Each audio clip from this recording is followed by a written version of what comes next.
Make Me Pregnant Part 2. Atara Point of View. Napakaganda naman talaga ng apo ko. Masayang sambit ni Dad sa anak ni Ate Akisha habang nakangiti ng matamis rito. Tiningnan ko si Akila, ang pamangkin ko na nakaupo sa pagitan ng parents niya na busy sa pagkain ng fruit. Yes, my dad is right. Napakagandang bata ng pamangkin ko. My sister is really beautiful. She is a famous model, and even though she have a daughter already, her body is damn perfect. Her husband is so fucking hot and attractive, half Canadian model. And also, he is one of the most rich business tycoon in the world. And alam nyo ba na ang daddy ng pamangkin ko na pinupuri ko ay ang dakilang shit ex ko, or should I fucking say, ex-fiancé? Wow, diba? Akalain mo nga naman, napaka mapaglaro nga naman ni Tadhana. Curious kayo kung paano nga ba nangyari yun? Siyempre, katulad lang nung mga nababasa nyong mga libro or napapanood nyo na telenovela. Na inagaw nitong santitang ate ko. Unang tingin mo, napakabait na animo anghel, pero nasa loob pala ang matinding kulo. Ganun lang yun. Napaka-cliche. Oo, ganyan talaga. Wala tayong magagawa. Halos lahat madalas type ang ate natin eh. Kakauwi lang nila ate dito sa Pilipinas. Bakasyon nila eh. Minsan lang umuwi sina ate dito, kaya talagang pinag-leave nila ako sa trabaho ko para magbanding kami. As if naman makipapabanding ako. Ikaw ba at? Kailan mo ba balak kami bigyan ng apo? Baling na tanong ni ma'am sa akin. Napatigil naman ako sa pagsubo ng pagkain at pinaikot ko ang mga mata ko. Ito naman po kami. They are starting pissing me off. Ayaw talaga nilang maging payapa ang buhay ko. Ewan, baka mamaya na po. Sarkastiko kong sambit ko habang nakatulala lang sa plato ko. Damp, nawawalan ako ng gana kumain. At you're not getting younger. Wala ka pa rin bang nobyo? Hindi ka pa ba naka-move on kay Char, anak? Diretso na tanong ni ma'am. Binagsak ko ang kubyertos na hawak ko at tinapunan sila ng malamig na tingin. Chari ang pangalan ng ex ko na asawa na ng ate ko, na daddy na ng pamangkin ko, na kasabay namin ngayong kumain. The fuck great, right? Sinong matinong magulang na ipapahiya ang anak sa harap ng hapagkainan? Rinig kong tikim ni Chari, pero hindi ko ito tinapunan ng tingin. Ubo-ubo ka pa dyan, pistik kang hinayupak ka. Magka-TV ka sana. Duh, I'm just 24 years old and what the hell? Nasa harapan tayo ng pagkain at ng pamilya ni Char, tapos isisingit mo yan, topic na yan. How ironic. You're the who taught us how to respect, but you're disrespecting me in front of the food. Where are your manners, Mami? Mahinahon kong saad. Pero nang tiim ang bagang ko sa sobrang inis sa presensya nila, pero kahit gusto ko pang magsigaw ay inalala kong narito nga pala ang pamangkin ko. Madiin kong wika dahilan para mapatayo si daddy at mommy na galit na galit. Mabuti na lang at medyo malayo sila sa akin, kaya hindi nila ako mapagbuhatan ng kamay. How dare you? Tell me, gawain bang marispitong anak ang sumagot ng ganyan sa ina? Napangisi ako nang makita kong namumula si Daddy habang ang ugat ay kitang-kita rin. Dad, Akela is here. Please, calm down. Suwayin ni ate habang malungkot ang tingin sa akin na animo disappointed. Paki ko ba sa nararamdaman niya? Mas disappointed ako sa kaniya dahil mas pinili niya ang kalandian niya kaysa sa akin na kapatid nito. Nakakawalang gana. Hindi na ako nag-abalang tapunan sila ng tingin at nagdidediretso na akong umakyat sa hagdan papunta ng kwarto ko kahit pa tinatawag nila ako. Pumasok ako ng kwarto at padabog ko itong isinara. Humilata ako sa kama ko at tumingin sa kisame. Nakakabad trip naman kasi. Bakit ba kasi nila inuungkat yung dati? Porkit wala lang akong nobyo ngayon at wala pang anak? Simula kasi nung hiniwalayan ako ni Chari ay hindi na ako nag-abalang mag-boyfriend kasi sobrang sakit talaga yung ginawa niya sa akin. Na-trauma ako. Paano ba naman? Sa 2 taon naming magkasintahan, malalaman ko ay 2 taon niya rin pala akong niloloko. He doesn't love me. He loved my sister. Ginamit niya ako para mapalapit lang siya sa ate ko. At ang nakakagalit pa rito ay nag-propose pa siya sa akin. Tapos paiyak-iyak pa na akala mo talagang mahal na mahal ako. Yun pala, umaarte lang para magsilos ang ate ko at para umamin na rin na nahulog na siya kay Chari. Wow, di ba? Pero matagal na yun. Mahigit 3 taon na ang nakalipas. Naka-move on na ako kay Chari pero nandun pa din ang bitterness pati galit. Maybe. Honestly, simula nung nangyari iyon, nawala na ang closeness namin ni ate. Parang nagkaroon ng malaking pader sa pagitan namin.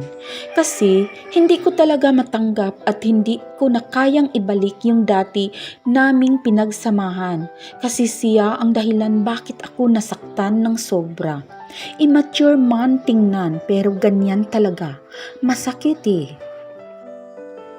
Mag 3 years ng kasal si Ate Acacia and Chari. And 2 years din sila nanirahan sa Canada. 25 years old na si Ate. Samantala, si Chari ay 26 years old. Ang anak nila na si Akila ay 2 years old naman. Kaya ang lesson dito, huwag magjowa ng halos kaedad ng ate mo dahil baka iwan ka agad ng jewel mo kapag nakita niya ang ate mo. Wala eh, ang mga ate ay ang matured version natin. And syempre, madalas ang mga kalalakihan ngayon ay gusto matured na babae, hindi katulad ko, immatured at pabibi pa. Ha ha ha. Naiinggit ako sa ate ko kasi ang ganda niya, ang matured. Favorite pa ng parents ko. Pinili pa ng taong mahal ko ang ngayon may sarili ng pamilya and now she is happy. Habang ako, immature at black sheep sa pamilya. Iniwan ng taong mahal at nararamdaman ang matinding kulang sa buhay. Feel ko kasi sobrang darning kulang sa akin kaya ito, inggit na inggit ako sa kanya. Insecure ako at hindi ko ipagkakaila yun. Tiningnan ko ang wristwatch ko and 7 PM na pala. Dapat may duty ako ngayon sa hospital. Kaso naka-leave ako ngayon. Kasi nga, 'di ba, nandito nga sila ate. Isa akong registered nurse sa St. Calisa Medical Center. Halos 10 minutes akong tulala sa kisame bago ko napagtanto na ang boring-boring. Bad trip ako. Saan maganda pumunta? Bulong ko sa sarili ko. Dapat talaga hindi na lang ako nag-leave. Wala naman akong mapapala rito sa bahay. Napatingin ako sa phone ko na nakalagay sa coffee table at nakumpirma ko na si Mikey ang tumatawag. I answered the call. Ring! What? Tanong ko sa kabilang linya. Hoy, babaita, di ba naka-leave ka ngayon? Tara, party. Alam ko naman na ayaw mong mag-stay dyan. Napangiti naman ako sa kawalan dahil mukhang na-sense na ni Universe na kailangan kong makaalis sa nakakasuffocate na bahay na to. Saan? Na-excite kong tanong. Kapag sinuswerte ka nga naman, maasahan talaga tong best friend ko. Kaya love na love ko to. Sa Jazzy. Sige, wait me there, my dear. Nabuhayan ang loob ko at agad na tumayo mula sa pagkahiga. Agad akong dumiretso sa walk-in closet ko para maghanap ng susuotin. And I choose to wear my red fitted sleeveless and backless dress above the knee with matching slip pa. I'm so hot. Nang matapos ko makahanap ng susuotin ko, ay dumiretso na ako sa bathroom para maligo. Hinubad ko na ang lahat ng saplot ko sa katawan at binuksan na ang shower. Nagsasawa na talaga ako sa mga sinasabi ni na mom and dad na kiss you. Kailan ba raw ako mag-aasawa? Kailan ko ba raw sila bibigyan ng apo? Kung hindi pa ba raw ako naka-move on kay Chari? Shit lang. Yan. Kunik-kunik yung mga question na yan at talagang naiirita ako ng sobra. Rinding-rindi ako kasi parang pinapahiya talaga nila ako lagi. Katulad na lang nung kaninang nangyari. Kailangan kong magkaanak para naman tumigil na sila sa mga nakakairitang tanong nila sa akin. Gusto kong ipamukha sa kanila na naka-move on na ako.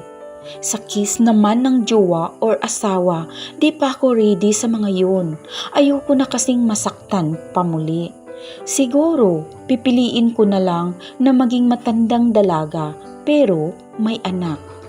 Sa kaso, kasi, nang magkaanak sa tingin ko ready ako.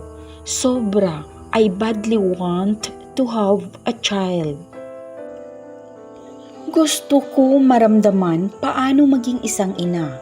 Sa tingin ko, ma-fulfill ng anak ko ang puso kong kulang sa aruga at pagmamahal. Ang pagkakaroon ng anak ni ate ang talagang pinakaiinggitan ko sa kanya kasi may anak siyang maganda and very kind. Mahal ko ang pamangkin ko kahit na may hindi pagkakaunawaan sa amin ng mga magulang niya. Saka isa pa, mahilig ako sa bata. Simulat sa pool. Ang mga pasyente kong bata, sila lang nagpapasaya sa akin madalas. Nang matapos na ako maligo, ay agad ako nagbihis at nag-ayos ng sarili. Ilang minuto pa ang nakalipas ay tapos na ako. Agad kong kinuha ang phone and red pouch sa coffee table ko. Lumabas na ako ng kwarto at pagbaba ko ng hagdan, bumungad agad ang napakasarap sa tinga ng tawa ng pamangkin ko. Heaven! Napangiti naman ako pero agad din nawala nung tinapunan na ako ng tingin ni na daddy. Nandito kasi sila sa sala, silang lahat, nagkakasiyahan. Wow, diba? Where are you going, sweetheart? Matamis na tanong ni daddy. Gusto kong matawa dahil sa tono ng pananalita niya. Parang kanina, galit na galit ang tono niya. Ngayon, kala mo, maamong tupa.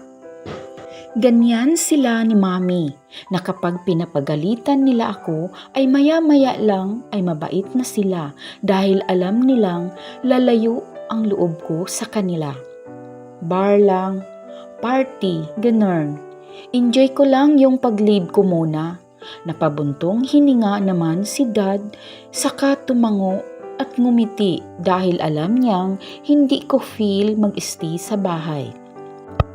Hinalikan ko rin si Bibi Akila pero sina Ate at Chari ay hindi na ako nag-abalang tapunan pa sila ng tingin. Di ako bitter. Naglakad na ako papalabas pero kaagad kong narinig ang pagtawag ni Ate kaya napatigil ako. At mag-ingat ka. There's so many bad guy out there. Pasweet na sambit niya kaya napangisi at napailing-iling ako. Tinuloy ko na lang ang paglalakad ko at binaliwala ang sinabi niya. Kaagad akong sumakay sa sasakyan ko at agad ipinahururot ito papunta sa Jazzy. Habang nagdadrive ako, na-imagine ko pa rin ang pangyayari if mother na ako. Ang saya at sarap siguro sa pakiramdam na may tumawag sa'yo na Mami. Siguro kapag nagkaanak na ako, mawawala na ang insecurities sa katawan ko.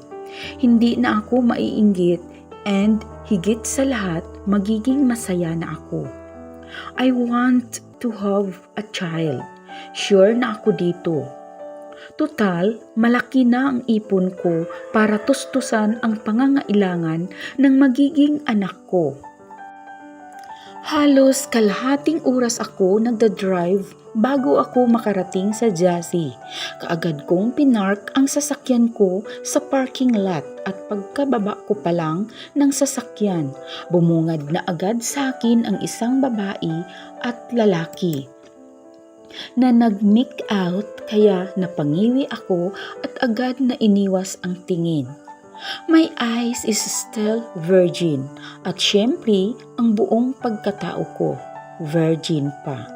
Minsan lang talaga ako mag-bar and hanging out with my friends kasi busy ako sa hospital.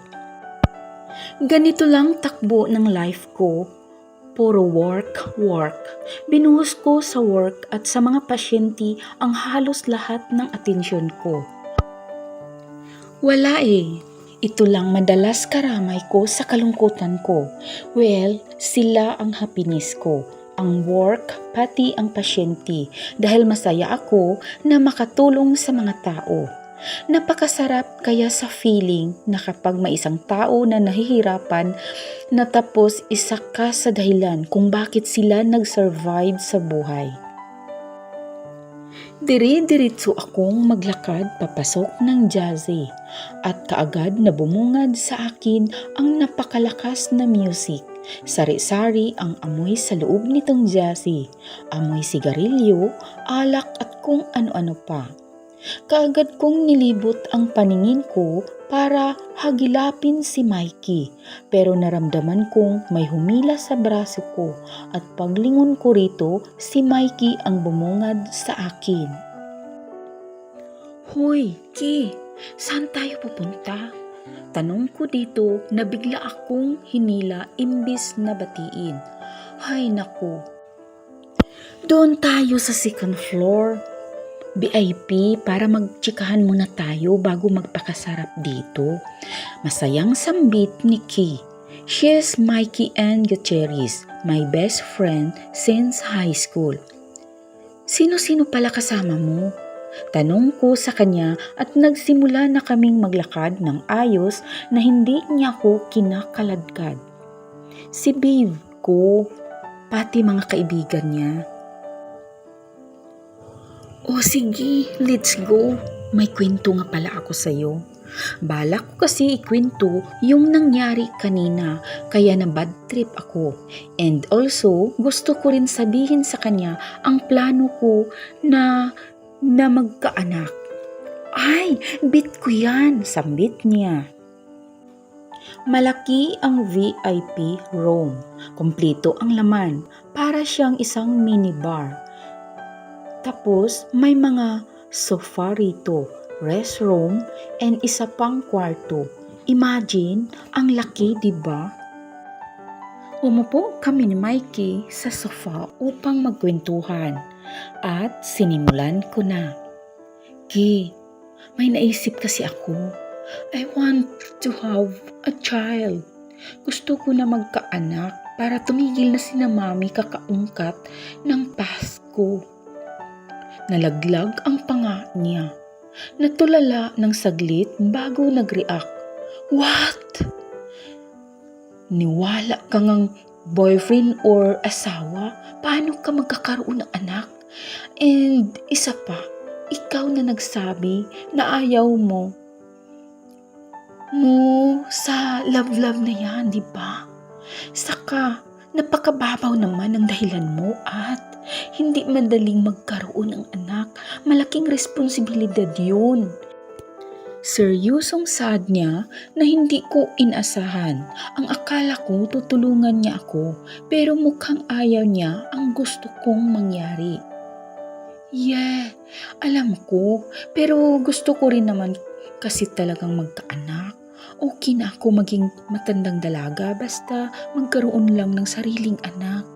Bumuntong hininga na lang ako dahil yun na ang magiging motto ko habang buhay. So, in short, gusto mo magpabuntis sa hindi mo mahal? Sa kung sino-sino lang? Ay, gaga. Pwede ba yun? Saka, isa pa, single parent ka. Ganun. Ang hirap kaya nun. Diyos ko, uminom ka na ata eh. Lasing ka ata. Diyos me. Kung ano-ano ang iniisip mo, na iling-iling na sambit niya, saka disappointed na tumingin sa akin. Hindi ako lasing. Gusto ko talaga magkaanak and I want you to help me to find a perfect sperm cell for me. Nakangiti kong saad sa kanya. Natulala na lang to at napasuklay na lang sa buhok niya gamit ang kanyang kamay. What the hell? Bakit di ka na lang magpa-transplant? Transplant kung ganun para sure. Ayoko nun, masyadong mahal and I want to feel naman yung pressure. Saad ko habang nakatingin kay Mikey na gulong-gulo sa aking mga sinasabi. Mga ka-lovely, hintayin ang susunod na kabanata sa kwentong ito na magpapaantig sa inyong mga puso. At huwag kalimutan mag-like, share, comment sa ating video. At kung bago ka pa lang sa channel na ito, huwag kalimutan mag-subscribe at pakiclick ng bell para ma-notify kayo sa mga bago nating upload. At sa mga gustong magpa-shoutout, mag-iwan lamang kayo ng comment sa comment section. Maraming salamat sa inyong suporta at pakikinig hanggang sa muli. Ito ang inyong Ate Lovely. God bless and more power.